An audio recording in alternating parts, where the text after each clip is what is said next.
Hey, chat, we back at it again. Most amazing top 10. Top 10 evil people who came face to face with the devil himself. Man, let's get the channel up.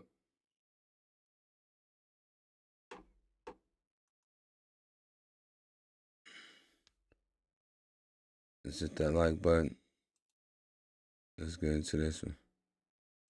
There have been many despicable acts carried out throughout human history in the name of various religious beliefs, but today we're focusing on disturbing cases particularly related to satanic beliefs and the occult. I'm your host James, and these are the top 10 evil people who came face to face with the devil himself. And we're starting things off with David Berkowitz, aka the son of Sam. One peculiar aspect of his case was his claim that his neighbor's dog was possessed and instructed him to commit violent acts. In the mid-1970s, Berkowitz carried out a string of shootings. He was eventually arrested in 1977, and during the investigation, he admitted to the shootings and claimed that his neighbor's dog, a black Labrador retriever named Harvey, was possessed by a demon. According to Berkowitz, Harvey commanded him to take the lives of people. Berkowitz later asserted that he had started the fires in the Bronx, attributing this act to the dog's influence as well. In 1978, Berkowitz pleaded guilty to the crimes and was sentenced to 6 consecutive life sentences in prison. He later renounced his satanic beliefs and became involved in prison ministry, offering counseling and support to other inmates. And at number 9, we have Sean Sellers. He was a self-proclaimed Satanist who claimed to be possessed by a demon named Azaret. In 1985, at the age of 16, Sellers took the lives of his parents, Vonda and Paul, in their Oklahoma home. He later confessed to these acts, as well as having shot a convenience store clerk a year prior who refused to sell him beer. Sellers stated that his involvement in Satanism influenced his actions. According to Sellers, he believed he was possessed by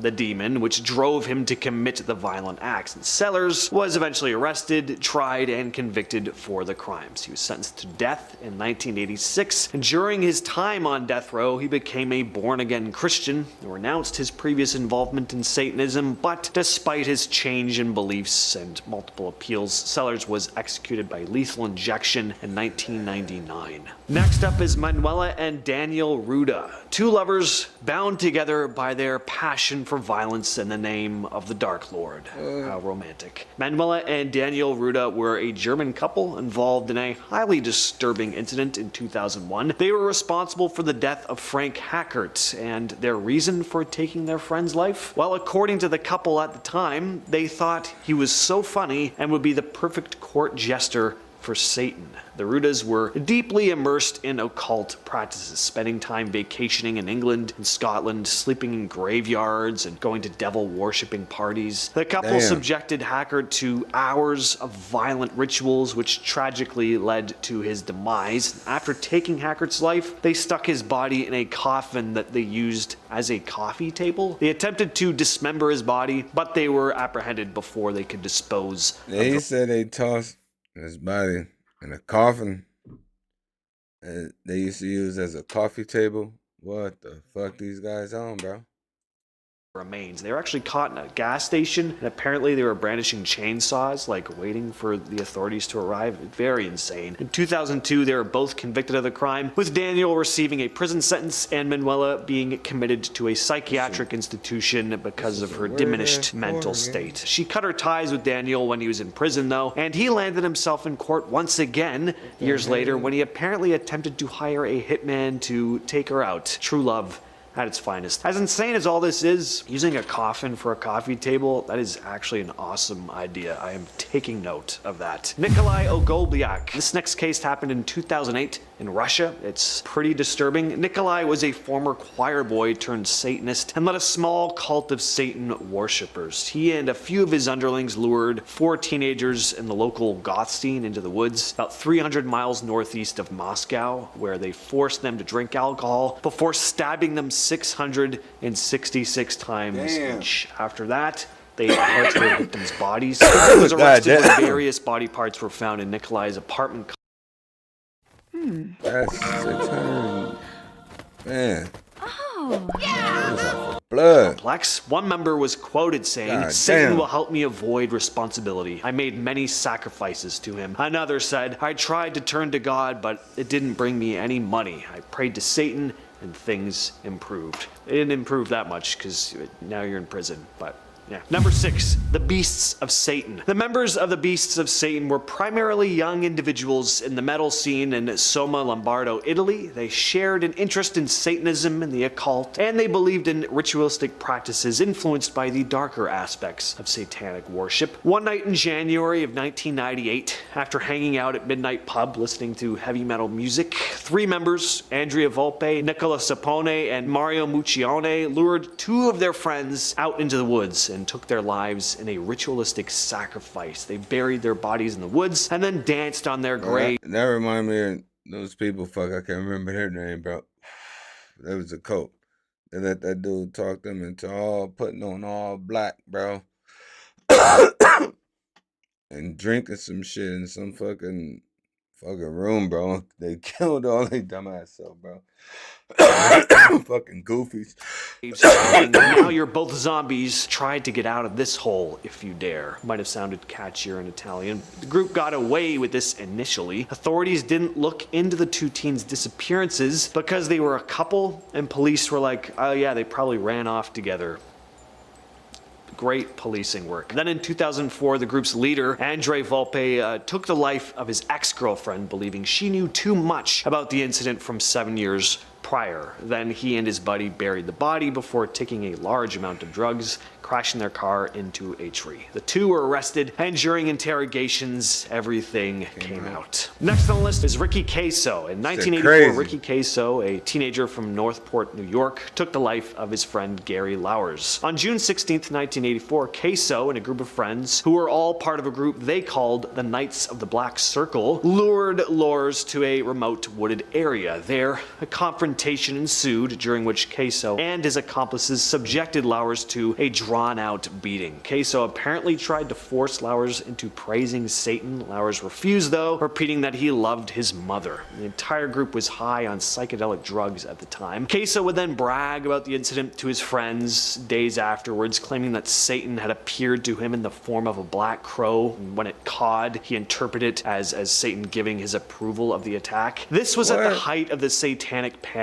in the US, and Queso's fascination with satanic rituals and the occult, and the fact that he was wearing an AC/DC t-shirt when he was arrested. It all became the focal point in the media coverage of the case. And shortly after the incident, Queso was arrested and charged in connection with Lowers' demise. And before he could stand trial, though, he took his own life in his jail cell on July 7th of 84. Number 4, the Ripper Crew. The Ripper Crew was a notorious satanic cult active in Chicago during the 80s, comprising of 4 members: Robert Gett, Edward Spreitzer, and brothers Andrew and Thomas Cocorelis. They carried out a series of heinous crimes, abducting and taking the lives of several women in the area. They followed this twisted version of Satanism, using it as a justification for their violent acts. Their leader, Robin Gett, allegedly believed that offering human sacrifices to Satan, he would then gain supernatural powers and protection. The Ripper Crew targeted young women. They abducted their victims, subjected them to brutal torment, and then took their lives as part of their ritualistic practices. In 82, the police arrested Robin Getz. During his interrogation, he confessed to several crimes and provided information about the cult's activities, and this led to the arrest and conviction of the other members, including Edward Spreitzer and the Cocorelis brothers. But it's essential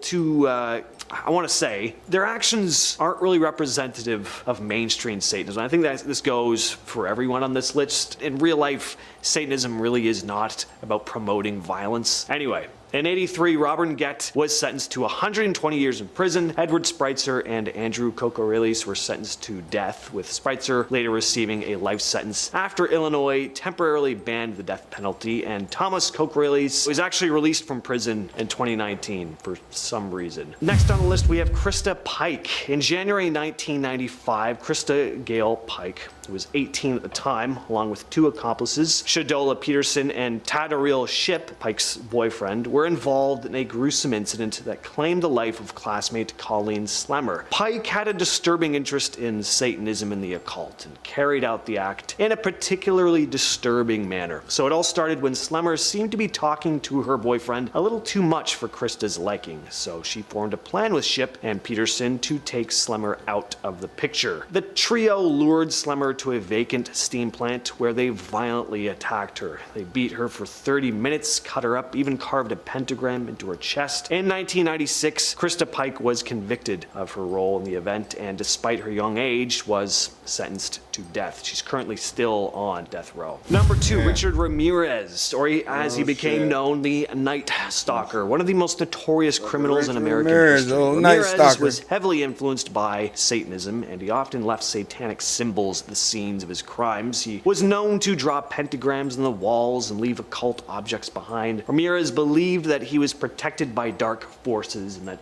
Satan guided his actions. During 84 and 85, Ramirez took the lives of at least 13 people in Southern California. His victims ranging in age from... I was just gonna say, that was in Cali, man. I remember that. Even though I was fucking little bitty ass dude. Fucking 84 and 85 shit. 4 years old and 5 years old, bro. I remember that shit was all over the dang news, bro. 9 to 83 were subjected to brutal attacks, and in some cases he would also burglarize the people's homes. He would also force many of his victims to profess their love for Satan. Unlike a lot of criminals of his kind who typically have a specific pattern to the types of people they'll victimize, Ramirez was more unpredictable. His victims were almost entirely random. Men, women, young, old. Didn't matter to him. Now, the way this all ends is probably the most cathartic I've heard in any notorious criminal case like this. In 1985, Ramirez was chased down by residents in East Los Angeles after they recognized him from news coverage. An angry mob formed. Ramirez was just romped on until police showed up. It's like the ending of Frankenstein. Only Ramirez actually deserved what he got. He was unarrested, tried, and convicted. He died in 2013 while on death row in San Quentin. Finally, we have Adaro Constanzo. This guy was a cult leader, a drug trafficker, and he also practiced black magic. Man was just looking at the villain menu, was like, yep, I'll have that. I'll take that. Might as well check that off as well. He was the mastermind behind a criminal organization involved in drug trafficking, and he would take victims' lives in these spooky, dark rituals. He believed that performing human sacrifices would grant him supernatural powers and protect his drug trafficking operations. Cult members followed his twisted beliefs without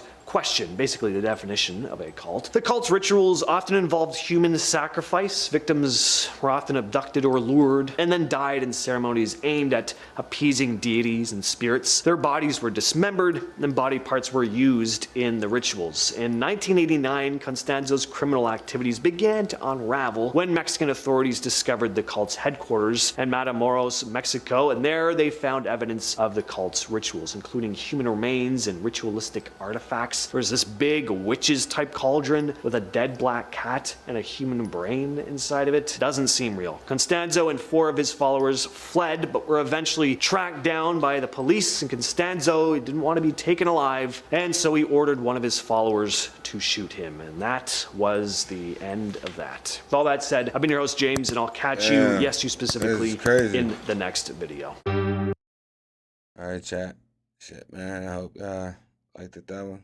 Hit that like button, hit that subscribe button, hit the post notification bell. I'll catch y'all on the next one. I appreciate y'all sliding in with your boy.